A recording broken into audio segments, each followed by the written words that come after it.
Alors bonjour à tous, on va attaquer le TD3 sur le mammographe. Pour bien comprendre ce TD, il faut avoir donc traité le TD2 déjà, et avoir suivi le cours sur la démarche systématique de résolution d'un exercice de statique et la notion d'hyperstatisme. Donc dans ce sujet qui est extrait du Central MP 2004, on va s'intéresser à un mammographe, ou pour être plus précis, on va s'intéresser au support du mammographe, donc au système d'ascenseur qui va permettre de mettre donc l'outil de radiologie à la bonne hauteur pour pouvoir s'adapter aux différentes patientes. Donc donc l'objectif du TD, c'est de vérifier que l'actionneur qu'on a choisi précédemment permet donc de maintenir fixe l'ascenseur. Donc le but du jeu étant, une fois qu'on a fixé notre système, une fois qu'on a mis l'ascenseur à la bonne hauteur, simplement en commandant le moteur, d'être sûr qu'il typiquement il ne va pas tomber sous son propre poids. Ce serait quand même bien dommage. Et même dans l'idéal, ce serait pas mal qu'on ait un petit peu de marge, que le couple nécessaire soit un peu inférieur au couple que peut fournir notre moteur. Comme ça, la marge, l'écart entre les deux nous permettra typiquement de faire de la dynamique et pour pouvoir, par exemple, remonter l'ascenseur pour faire monter le mammographe. Ok, donc là on nous pose tout un paramétrage, etc., etc. On lira les choses dont on a besoin en avançant. Concernant les actions mécaniques extérieures, donc on nous dit qu'il y a un couple qui correspond, donc là, à ce niveau-là, on a un couple qui correspond à l'action mécanique du moteur sur la pièce 4, ok, et l'ascenseur est soumis donc à son poids, qui est modélisé par un glisseur. Je vous rappelle que le poids, on le modélisera toujours, enfin on le justifiera un peu plus tard, comme étant une force, entre guillemets, qui s'applique au centre de gravité. En tout cas, comme étant un glisseur dont le moment va être nul au niveau du centre de gravité. Et là, on dit que le centre de gravité, c'est le point A. Et important, on nous dit qu'on néglige le poids de toutes les autres pièces. On nous donne les notations des différents torseurs de liaison. Alors ça, c'est assez classique, vu que c'est un sujet de concours. En général, un bout de sujet de concours, en général, on nous impose les notations pour pas que ce soit la foire pour la correction. Alors, on va lire rapidement les différentes questions pour voir un peu la philosophie du sujet. Donc, déjà, on a un petit schéma cinématique et un schéma de principe du système. Première question, première étape, tracer le graphe de structure. Et après, on nous demande aussi d'exprimer tous les torseurs d'action mécanique, de liaison et de chargement. Ok. Question 2, identifier le nombre de solides, le nombre d'inconnus, et en déduire si on va pouvoir déterminer toutes les inconnues de liaison. Là, on nous demande de déterminer le degré d'hyperstatisme pour voir si on est sûr d'aboutir ou pas. Quoi qu'il en soit, vu les questions qui suivent, à mon avis, on pourra de toute façon s'en sortir. Donc, question 3, on nous indique, on va dire, une démarche de résolution, on nous dit quoi isoler. Et à partir de là, on va écrire donc nos différentes équations du principe fondamental de la statique. Donc 12 équations, vu qu'on a 2 isolements à écrire apparemment. Et question 4, à partir de là, en déduire la relation entre la masse de l'ascenseur et le couple fourni par l'actionneur électrique. Alors question 5, c'est est-ce qu'on aurait pu être un peu plus malin et écrire un peu moins d'équations? La réponse est oui, par avance, vu la question. Mais on verra tout ça plutôt lors du prochain cours. Mais au passage, ça ne vous empêche pas d'y réfléchir dans votre coin d'ici le prochain cours. Et question 6, conclure par rapport au choix de l'actionneur. Ok, donc là c'est vraiment une démarche de validation d'un actionneur assez classique en statique. Donc question 1, tracer le graphe de structure du mécanisme dans un premier temps déjà. Alors petit rappel, un graphe de structure, c'est un graphe de liaison sur lequel on a rajouté les informations d'action mécanique de chargement. Donc la première étape, ça va être de faire déjà un graphe de liaison. Donc là, j'ai mon schéma cinématique avec mes différentes classes d'équivalence. Alors, en lisant le petit texte, que j'ai lu un peu rapidement, mais vous l'avez sous les yeux.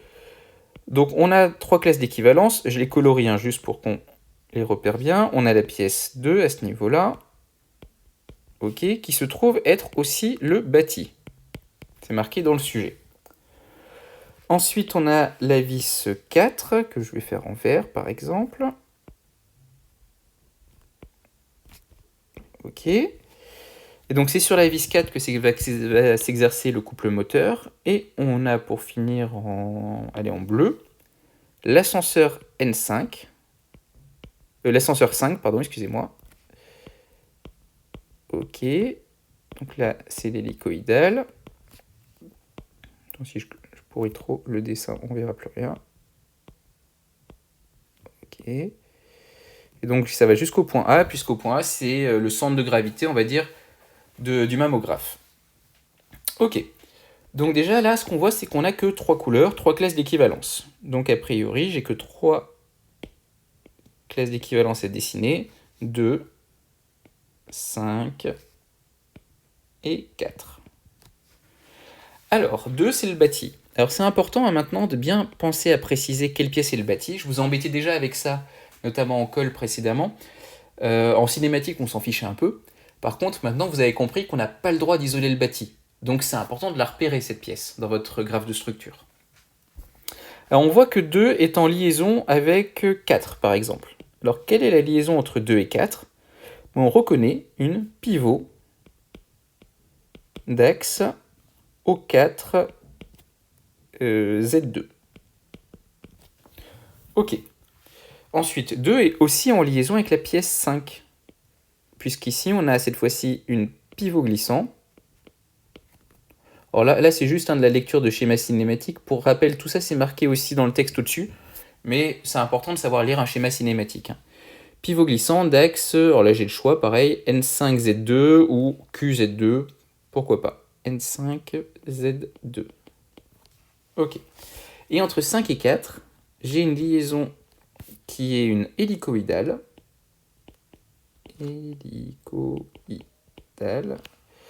D'axe, cette fois, O4 ou O5, j'ai le choix, je veux dire O5 par exemple, Z2. Ok. Donc j'ai bien une chaîne fermée. Pas de souci, j'ai 3 classes d'équivalence et 1, 2, 3 liaisons. Ok, ça me semble bien.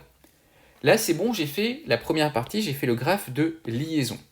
Maintenant, il faut que je le transforme en graphe de structure. Donc pour ça, il faut que je rajoute les informations d'actions mécaniques qui ne sont pas des actions mécaniques de liaison. Alors qu'est-ce qu'on a ? On a le poids qui s'exerce sur la pièce 5, qui est modélisé là par l'effort F. Donc ce poids, cette action mécanique, elle vient d'où ? Elle vient de la Terre au sens large. Clairement, elle ne vient pas spécialement du bâti de l'ascenseur, ni de la vis. Donc elle vient de l'extérieur. Ce qui fait que je vais faire une flèche qui vient de l'extérieur. Ça, c'est mon effort F. Ensuite, on va avoir donc l'action mécanique exercée par le moteur. Alors juste si je reprends le schéma de principe qui est sur le côté. Là, notre moteur va nous faire tourner la vis 4, qui est représentée à ce niveau-là. Mais c'est le rotor du moteur qui va tourner. Et la partie fixe du moteur, ce qu'on va appeler le stator, elle est bien accrochée quelque part. Là, je vous l'ai représenté par le trait vert à ce niveau-là. En gros, notre moteur, il va être fixé sur notre bâti. Donc ça veut dire que le couple moteur, a priori, il va s'exercer entre les pièces 2 et 4. Encore une fois, quand on a des actionneurs, tout le temps, enfin quasiment tout le temps, on va dire, l'action mécanique va être entre deux solides, puisqu'il y a une partie de l'actionneur sur un solide, potentiellement le bâti, mais pas forcément, et une partie de l'actionneur, celle qui bouge, on va dire, qui va appuyer sur un autre solide. Donc là, a priori, j'ai mon couple moteur entre mes pièces 2 et 4. Donc là, première partie, c'est bon, j'ai fait mon graphe de structure. Alors, deuxième partie de la question, si je reprends, c'est de préciser les torseurs d'action mécanique transmissibles pour chaque liaison, ainsi que les torseurs associés aux actions mécaniques extérieures. Alors je vous propose qu'on commence par les torseurs d'action mécanique extérieure parce que ce sera le plus simple. On va commencer par celle associée à la pesanteur sur la pièce 5. Donc on a le torseur d'action mécanique, je vais dire de la Terre sur 5, qui est égal à quoi ? Qui est égal à un glisseur. Donc je sais que si je choisis bien le moment va être nul. Et on nous dit que ce glisseur, c'est marqué ici. Alors, attendez que je me retrouve, je suis perdu. L'ascenseur est soumis à son poids modélisé par un glisseur en A de masse M, 130 kg. Ok. Bon, c'est assez mal dit hein, de glisseur en A. Ça veut dire en gros un glisseur où si on se place au niveau du point A, le moment sera nul. Donc là, on va dire qu'on m'encourage assez fortement à raisonner en A pour l'instant. Ensuite, a priori, j'ai un effort F, d'après le schéma cinématique hein, notamment. Ok. Et donc, si je vais un tout petit peu plus loin, que je l'écris par exemple en colonne. Donc, là, il va falloir que je précise le point, donc a priori, ce sera toujours A, et la base. Alors, si je regarde dans mon schéma cinématique, hein, de toute façon, j'ai qu'une base, j'ai la base 2, x2, y2, z2. Donc, assez naturellement, je vais raisonner dans la base B2. Alors, mon moment est nul, donc décomposé au point A dans la base B2, ça fera 0, 0, 0. Et ma force F, qu'est-ce qu'elle vaut? C'est le poids. Donc, on nous a dit que la masse valait grand M.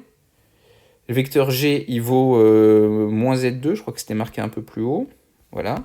Le vecteur G, c'est G moins Z2. Donc, mon effort F, il va avoir une composante nulle sur X2, une composante nulle sur Y2, et moins mg sur Z2. Ok. Donc ça, c'est pour l'action mécanique associée donc à cette force-là. Ensuite, on va s'intéresser donc à l'action mécanique associée au couple. Donc c'est l'action mécanique, on va dire, du moteur sur 5.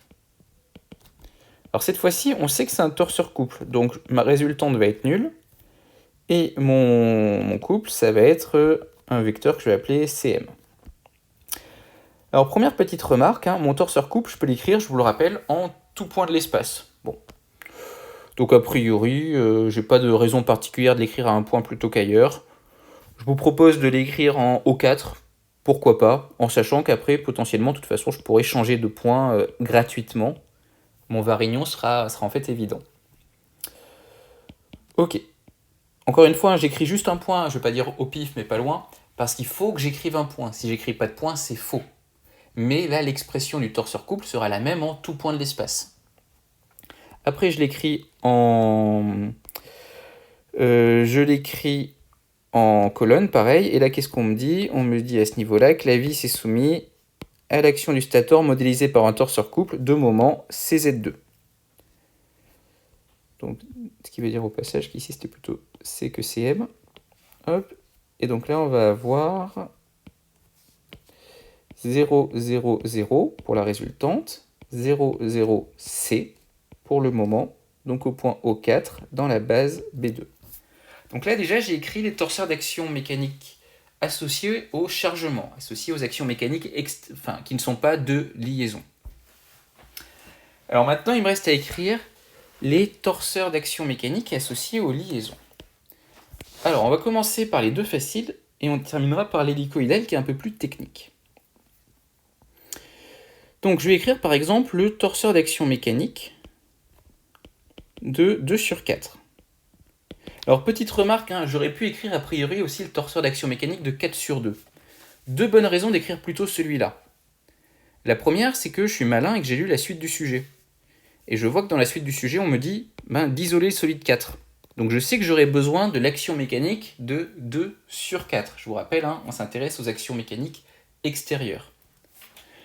La deuxième raison, c'est que même sans avoir lu le sujet, 2 c'est le bâti. Donc je suis sûr que je ne vais jamais isoler 2. Donc je n'aurai jamais besoin du torseur d'action mécanique de 4 sur 2. Ok, donc reprenons. Torseur d'action mécanique de 2 sur 4. Je l'écris directement en colonne, celui-là. C'est un torseur de pivot d'axe O4 Z2. Donc a priori, assez naturellement, je vais l'exprimer au point O4 dans la base B2. Donc vu que j'ai un degré de liberté en rotation autour de l'axe Z2, je ne pourrai pas transmettre de moment autour de l'axe O4 Z2. Et par contre, c'était mon seul degré de liberté, donc toutes les composantes sont non nulles. Donc je vais avoir du X24, Y24, Z24, L24 et M24. Ok. Donc de même, on va se faire le torseur d'action mécanique de 2 sur 5. Donc le torseur d'action mécanique de 2 sur 5, il va être égal à quoi? Alors, donc cette fois-ci, on a une pivot glissant d'axe N2Z2, N5Z2, pardon. Donc ça veut dire qu'assez naturellement, je vais être tenté de l'écrire plutôt en N5 et dans la base B2. Alors encore une fois, hein, je mets entre parenthèses ces points-là. J'ai marqué un point parce qu'il fallait marquer un point. Mais, petite remarque, hein, là j'ai le choix du point, entre guillemets. Puisque pour une pivot glissant, je sais que je peux écrire le torseur sous cette forme-là, en n'importe quel point de l'axe. Attention, hein, je vous ai dit sous cette forme-là. Je ne vous ai pas dit que l'expression serait la même. Typiquement, hein, si je reprends par exemple le cas de la pivot. Si je décide d'écrire ma pivot au point O4, et je définis du coup L24 et M24 en exprimant donc ma pivot au niveau du point O4. Si je fais un varignon pour déterminer ce qui se passe par exemple au niveau du point O5, j'obtiendrai des expressions de moment au point O5 projetées sur X2 et Y2 qui seront non nulles mais qui ne seront pas égales à L24 et M24. Là, ce que je vous dis, c'est qu'en n'importe quel point de l'axe, j'aurai la même forme. Je n'aurai pas forcément la même expression des moments. Attention, hein, ça c'est important. Par contre, j'aurai toujours un 0 ici. C'est pour ça que ça va être important de choisir le point le plus facile d'un point de vue calcul. Donc ça, on en reparlera quand on arrivera au calcul à proprement parler. C'est pour ça que pour l'instant, au crayon gris, je mets le point entre parenthèses pour me souvenir que je peux potentiellement changer le point si ça m'arrange. Donc reprenons cette pivot glissant d'axe N5Z2. Pareil, N5 je l'ai mis entre parenthèses hein, parce que j'ai un autre candidat potentiel. J'ai par exemple le point Q.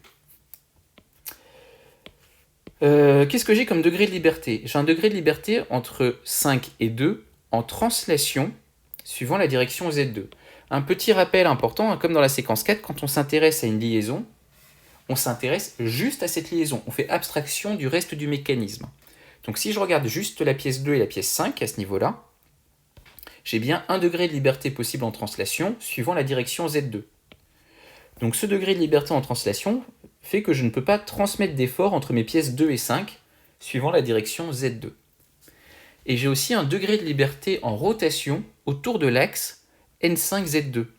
Donc par conséquent, je ne pourrai pas transmettre de moment autour de l'axe N5Z2. Donc là, j'ai un moment qui est nul. Et a priori, par contre, mes autres composantes ne sont pas nulles. Donc je vais avoir du X25, Y25, L25 et M25. Là encore, hein, je vous le redémontre, le mieux étant quand même de bien connaître par cœur son tableau de degré de liberté. Son tableau des torseurs de liaison. Ok, maintenant il nous reste la liaison hélicoïdale.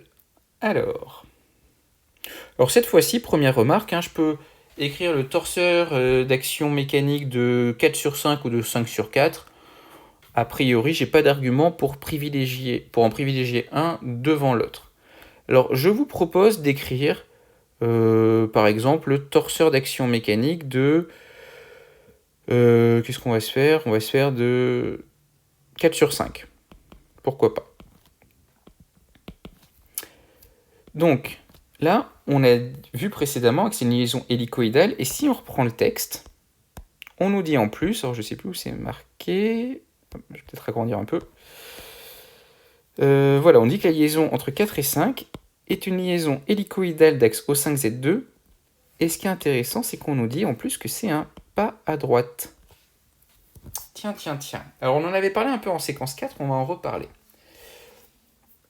Alors a priori, si vous avez appris votre tableau de liaison, vous savez que ça ressemble à quelque chose de la forme X45, Y45, Z45, L45, M45, N45. Au point, donc un point de l'axe, donc typiquement au 4 ou au 5. Donc je vous propose, on va dire pour l'instant, où est-ce qu'elle a été dessinée? Elle est dessinée en O5, donc on va dire pour l'instant O5. Ça paraît plus naturel. Dans la base B2. Encore une fois, j'entoure le O5 puisque potentiellement je pourrais par exemple l'exprimer en O4. Alors là, si j'ai juste écrit ce torseur d'action mécanique transmissible comme ça, en fait, j'ai écrit le torseur d'action mécanique d'un encastrement. Mais c'est pas un encastrement, c'est une hélicoïdale. Donc il faut bien rappeler avec une relation. Donc là, vu qu'elle est d'axe Z2, donc on a la relation qui nous dit que Z45, c'est égal à quelque chose fois et on arrive sur du N45. Et là, on a notre fameux P sur 2pi qui va se promener. Alors, peut-être que je vais faire P sur 2pi avant plutôt. Là, on va avoir notre P sur 2pi qui va se promener. Alors, première question à se poser, est-ce qu'il se promène du côté du Z45 ou du côté du N45 ? Alors, pour ne pas se tromper, encore une fois, on va réfléchir en termes d'homogénéité. Z45, c'est un effort, donc c'est homogène à des newtons. N45, c'est un moment, enfin c'est une composante de moment, donc c'est homogène à des newtons-mètres. Le pas, je vous rappelle, le pas d'une vis, on en avait parlé en séquence 4, si vous regardez une vis, ou si vous regardez à peu près n'importe quoi qui ressemble à une vis, ça peut aller d'un culot de... Enfin, culot, c'est pas le terme. J'ai plus le terme technique. D'un bout de bouteille, on va dire, à un stylo 4 couleurs qui se dévisse, à peu près n'importe quoi qui se dévisse. Si vous regardez la partie vis, on va dire, donc pas le bouchon de la bouteille, si vous la mettez devant vous, votre bouteille, vous allez voir donc des rayures qui correspondent à l'hélice. Là, on a l'hélice, si je le faisais en 3D. Okay. Si cette hélice monte en allant vers la droite, comme c'est le cas dans ce que j'ai décidé, on parlera de pas à droite. Okay. Et le pas, pour rappel, ça correspond à cette distance, petit p. Alors pour être tout à fait précis, ça correspond au filet, mais je ne veux pas rentrer dans ce détail. Pour l'instant, on va dire que ça correspond au pas, point. On en reparlera en vrai en TP. Donc en tout cas, le pas, j'ai pu le dessiner, c'est une longueur, c'est homogène à une distance. Donc vu que c'est homogène à une distance, pour des questions d'homogénéité, il faut que je multiplie ici par des mètres à gauche. Donc je sais nécessairement que mon pas va devoir être à gauche. Dernier point, pour travailler avec des newtons et des mètres, le pas étant a priori en mètres, on va dire, par tour, puisque ça va correspondre à la distance, à la translation lorsque je fais un tour de vis. Pour raisonner avec les unités du système international, je vais devoir diviser par 2pi pour passer en radians. Ok, donc on sait qu'on a du P sur 2pi. Et après, il y a une histoire de plus ou moins, là. Là, il y a un signe, un petit point qui était assez trouble. Alors, si vous avez bien appris votre cours, vous devez vous douter que potentiellement, c'est plutôt un moins. Alors, ça, on va essayer de le démontrer. Alors, pour le démontrer, on va devoir faire une petite incursion dans votre cours de 2e année, et même dans votre cours, on va dire, de fin de 2e année. Donc là, je vais dessiner mes deux pièces. Donc là, j'ai ma vis, donc ça, c'est ma pièce. Ce que je vais faire, je vais la dessiner en vert, pour être cohérent avec le schéma cinématique. Ok, donc là, j'ai ma vis, et imaginez que au-dessus, j'ai ma pièce, j'ai mon écrou. Donc c'est typiquement mon bouchon de bouteille. Donc en bleu, imaginez un bouchon de bouteille, et en vert, imaginez votre bouteille. Ok. Ceux qui ont un 4 couleurs sous la main, en bleu, c'est la partie bleue du 4 couleurs, si vous avez un 4 couleurs classique. Et en vert, c'est la partie dans laquelle vous avez notamment vos différents stylos. Donc, pour fixer les idées, juste, je vais poser un repère qui va correspondre à notre problème. Donc là, j'ai du x2, j'ai du y2, et j'ai du z2 vers le haut. Ok, comme ça, maintenant, je peux raisonner sur ce petit schéma.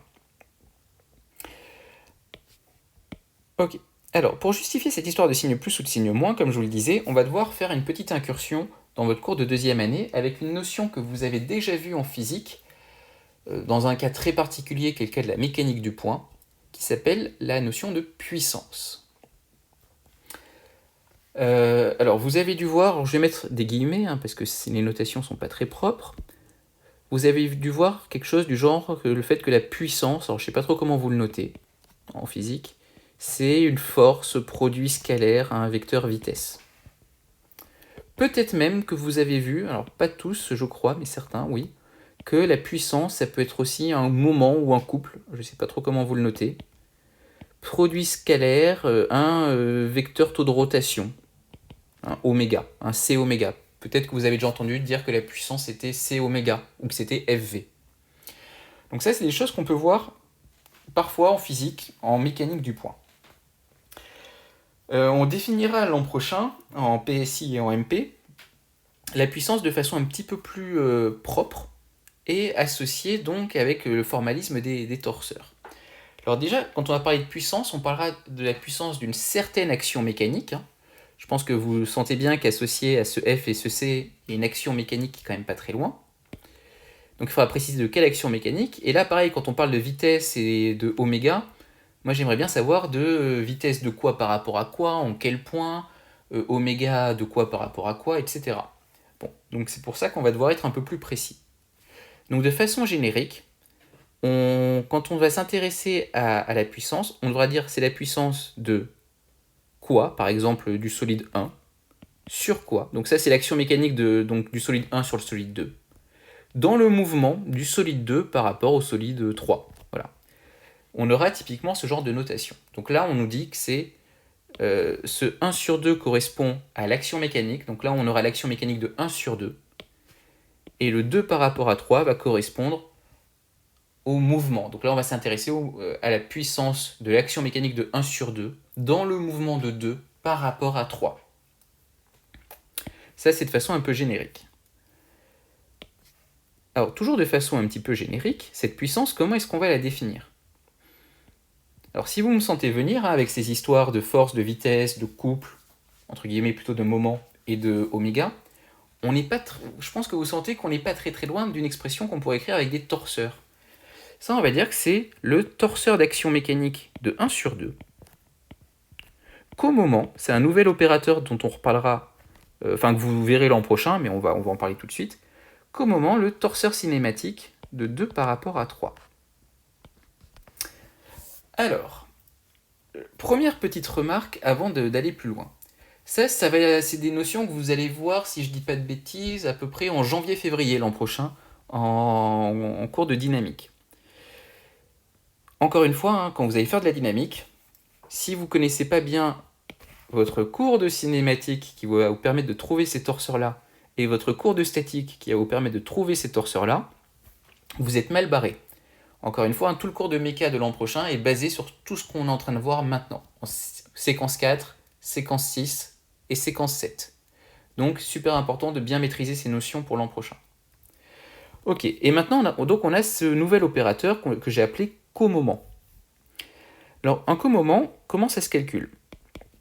Première étape, comme toute opération sur les torseurs, on va devoir passer à l'écriture vectorielle et du coup exprimer les torseurs au même point. Donc je vais dire, là c'est la résultante de 1 sur 2, que c'est le moment en un point particulier, par exemple le point A, de l'action mécanique de 1 sur 2. Donc je rappelle bien le point A, qu'au moment, et je vais devoir écrire l'autre torseur. Et comme toute opération sur les torseurs, on va devoir les écrire au même point. Donc là je vais dire que c'est la vitesse au point A, dans le mouvement de 2, par rapport à 3. Ok. Et un comoment, qu'est-ce que c'est? C'est simplement un produit scalaire croisé. Ça veut dire que je vais prendre cette résultante... Oups, je trompe de stylo. Je vais prendre cette résultante produit scalaire ce moment et ce moment produit scalaire cette résultante et j'en fais la somme. Attention, pour que ça marche bien, il faut toujours que mes deux torseurs soient exprimés au même point. Tout ça pour dire que la puissance d'action mécanique de 1 sur 2 dans le mouvement de 2 par rapport à 3, c'est égal au produit scalaire de la résultante de 1 sur 2 avec le vecteur vitesse de A appartenant à 2 par rapport à 3, plus le moment en A de 1 sur 2, produit scalaire oméga de 2 par rapport à 3. Au passage, ça on va dire que c'est du cours avec un peu moins d'un an d'avance. Ok. Donc quoi qu'il en soit, je pense que là vous retrouvez nos fameux termes. Ça c'est ce terme-là, c'est le terme entre guillemets F scalaire V.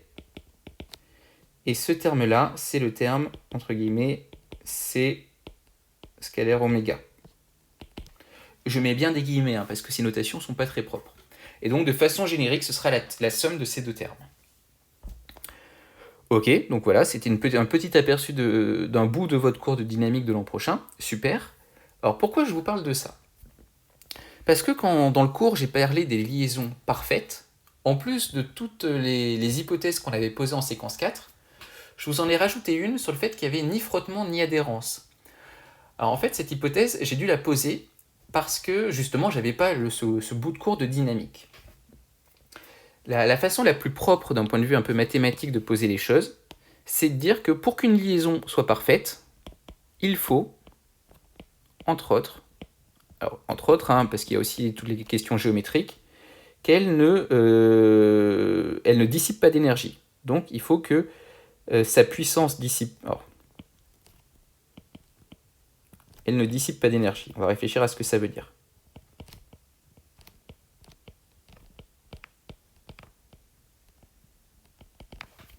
Alors ça veut dire quoi? Vous avez écrit, hein, encore une fois, pareil, je vous renvoie à votre cours de physique, parce que pour l'instant on n'a pas le cours de SI, ce sera l'an prochain, un théorème de l'énergie cinétique. Vous avez vu ça en première, je crois, et vous avez dû le revoir de toute façon cette année. Et notamment, vous avez vu que l'énergie d'un système, mécanique hein, au sens large, la variation d'énergie d'un système était égale aux puissances des actions mécaniques au sens large aussi. Je ne veux pas rentrer trop dans les détails. Mais ce que je vais vous faire sentir, c'est que si j'isole dans l'idée ma liaison, pour qu'elle ne perde pas d'énergie, pour qu'elle ne dissipe pas d'énergie, il va falloir que la puissance dans la liaison soit nulle. Alors ça veut dire quoi la puissance dans la liaison? Ça veut dire là je m'intéresse typiquement à la liaison entre, donc on a dit ça c'était 5 et 4. Ça veut dire que la puissance définie comme précédemment, elle va devoir être nulle. Donc pour qu'une liaison soit parfaite, c'est complètement équivalent. Alors non, c'est pas équivalent, excusez-moi, c'est une implication. Il faut, entre autres, que la puissance dissipée par la liaison soit nulle. C'est-à-dire que la puissance de l'action mécanique, alors que je l'écrive dans le bon sens par rapport à mes torseurs, que l'action mécanique de 4 sur 5 dans le mouvement de 5 par rapport à 4, donc ça correspond en fait à la puissance qui pourrait être potentiellement dissipée entre mes deux pièces, soit égale à 0. Ce égal à 0 hein, vient du fait que la liaison est supposée parfaite. Donc plutôt, on va dire que l'équivalence, elle arrive sur ce égal à 0. Ok, donc fort de ce constat, maintenant on va réécrire ce que j'ai écrit là à droite. Hein, on va écrire le comoment de ces torseurs. Donc là, on va se retrouver avec le comoment du torseur d'action mécanique transmissible de 4 sur 5.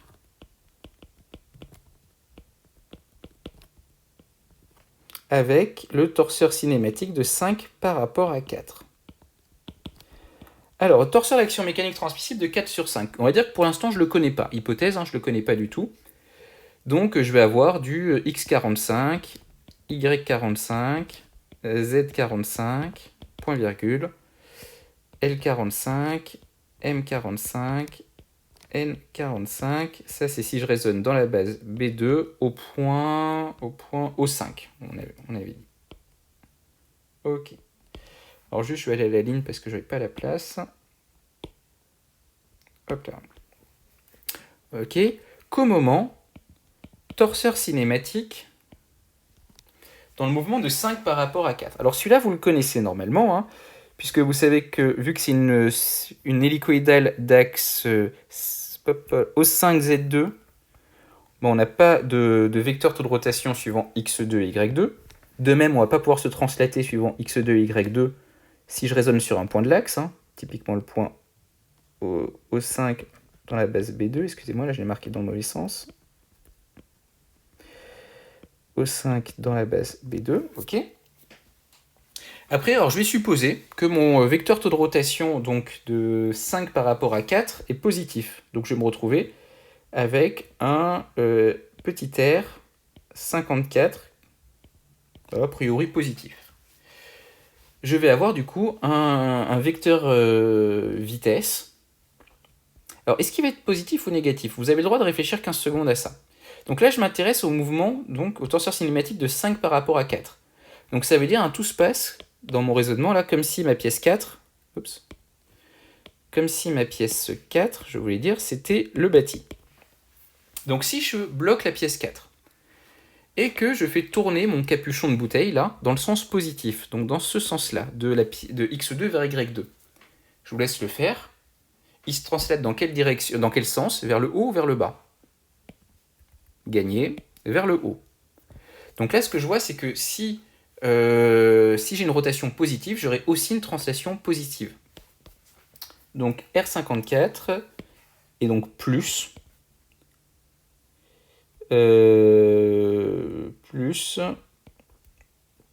W, ceci est un W, c'est pas un W54.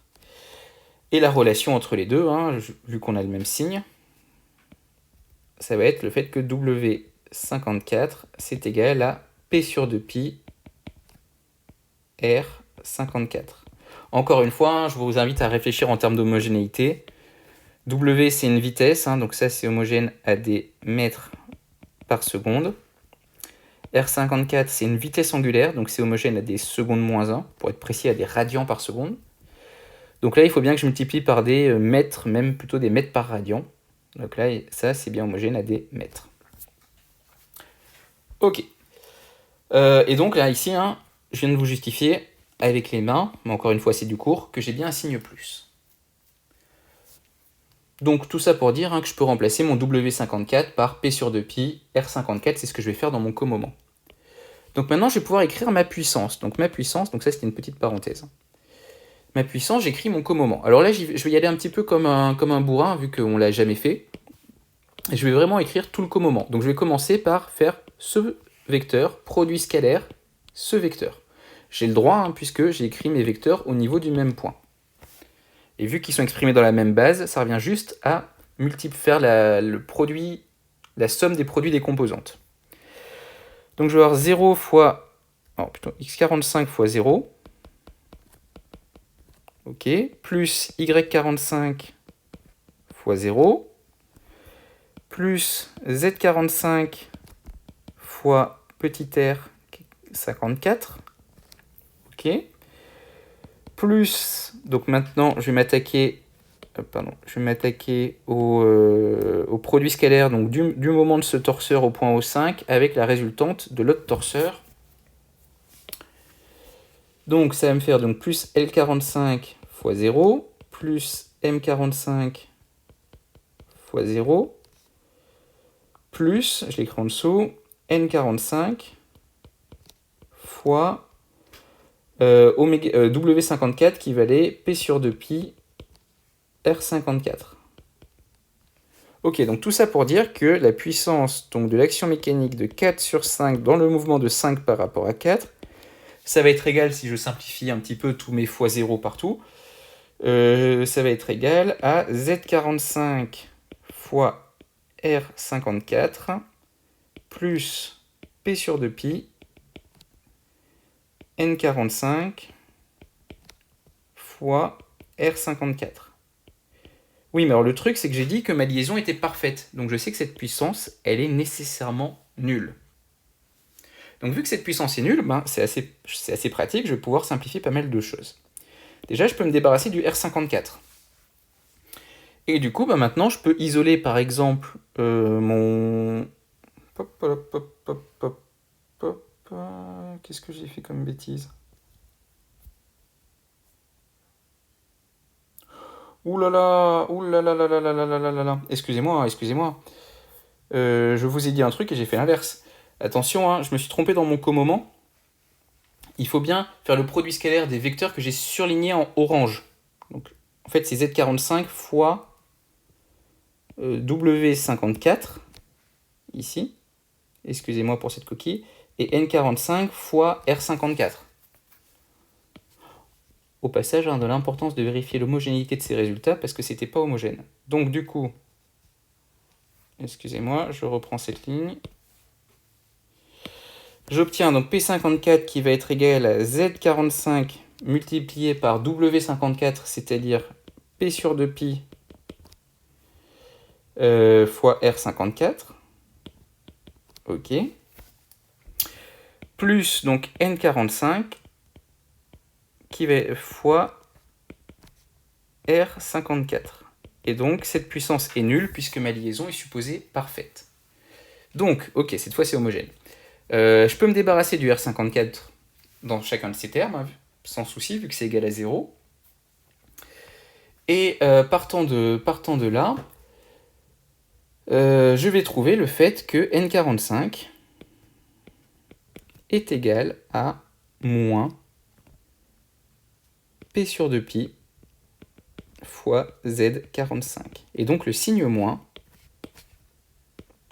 on l'a retrouvé, et le signe moins, il vient de quoi? Il vient du fait que la liaison est parfaite, implique en fait que la puissance dissipée dans la liaison est nulle.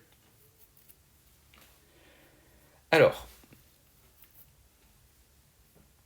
pourquoi est-ce qu'on vient de voir ça? Trois raisons. La première, c'est pour déjà mettre un premier petit pied dans cette notion de puissance, dont vous reparlerez l'an prochain.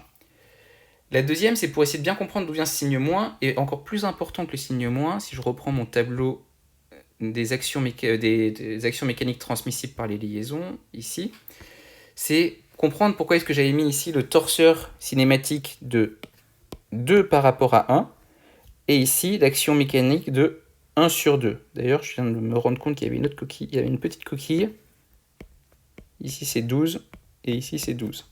Encore une fois, il faut être cohérent avec le torseur qui est au-dessus. Petite coquille en passant.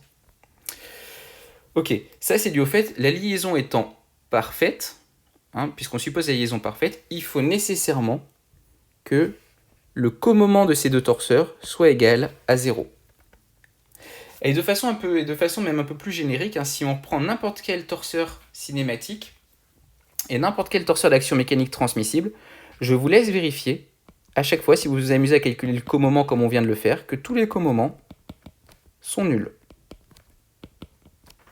En pratique, vous vous souvenez, hein, quand je vous ai introduit ces torseurs d'action mécanique transmissible, je vous ai dit que la résultante du torseur d'action mécanique était complémentaire du vecteur vitesse dans le torseur cinématique correspondant, et que le et que le moment de l'action mécanique était complémentaire du vecteur taux de rotation dans le torseur cinématique de la même liaison. En fait, tout ça, ça vient... Alors à chaque fois, hein, bien sûr, c'est en raisonnant toujours au même point.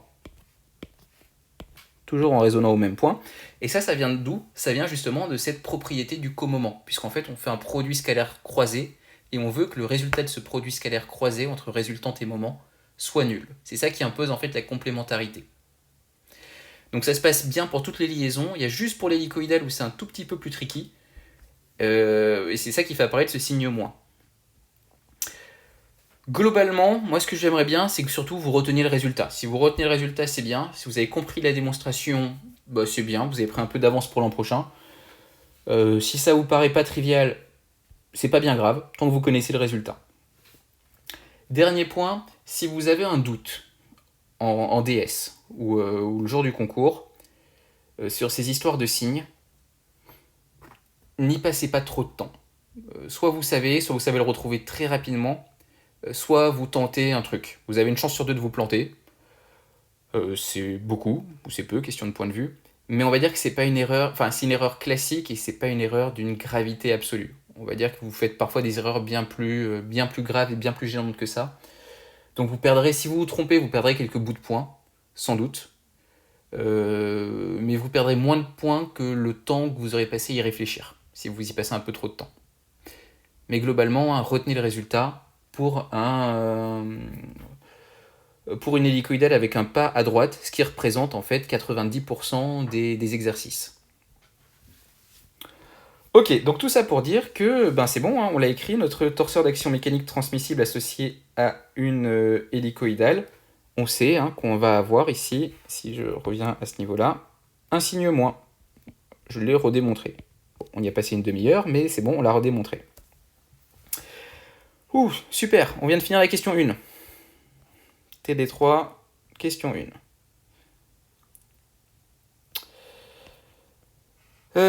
Est-ce qu'on a... Allez, on attaque la question 2? On attaque la question 2... On fera la question 2 dans une deuxième vidéo. Ok, là on a mis en place le modèle. Deuxième partie de la correction, résolution du problème.